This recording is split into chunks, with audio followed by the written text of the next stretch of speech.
तो चाहते कि ठहर जावे ट्रैफिक तोरे खातिर ट्रक की बा पब्लिक लंगा में तो बम लागे लू ए जान तोरे पीछे पड़ल बा पूरा इंस्पेक्शन जलवा जान ले लेता देखते ही दिल स्कैन कर देता डीजे बोले बाजे है वोल्टेज तू चले ला गैस तो रुक जाला स्टेज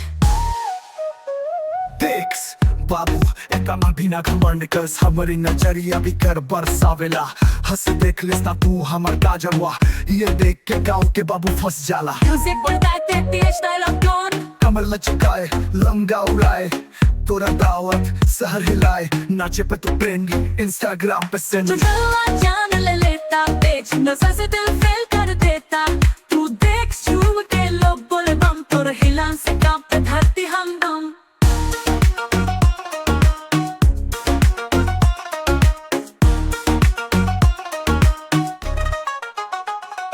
तेरा नजरिया तो जीपीएस से तेज बा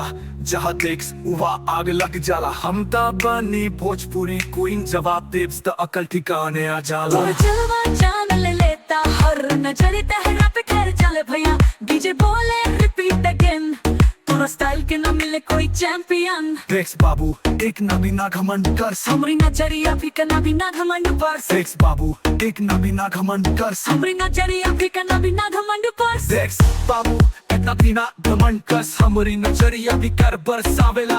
हंसी देख लेस ना तू हमार काजरवा ये देख के गाँव के बाबू फंस जाला मुझे पड़ता है तेज डायलॉग टोन कमर लचकाए लंगा उड़ाए तोरा दावत शहर हिलाए नाचे पे तू ट्रेंड इंस्टाग्राम पे सेंड जो जलवा जान ले लेता पेज नजर से दिल फेल कर देता तू देख झूम के लोग बोले बम तोर हिलान से कांपते धरती हमदम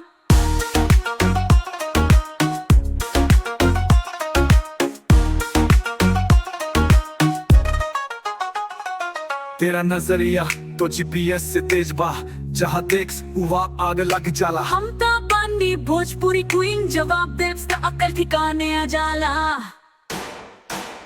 तोरा जलवा जान ले लेता हर नजरिया तेरा पे खैर जाल भैया डीजे बोले रिपीट अगेन तोरा स्टाइल के न मिले कोई चैंपियन तेरा नजरिया तो जीपीएस से तेज बा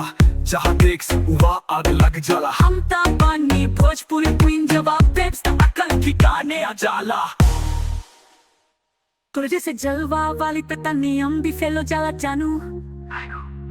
तोरा स्टाइल के ना मिले कोई चैंपियन देख बाबू एता भी ना घमंड कर हमारी नजरिया भी कर बरसावेला हंसी देख लेस ना तू हमार काजरवा ये देख के गाँव के बाबू फंस जाला म्यूजिक बढ़ता है तेज डायलॉग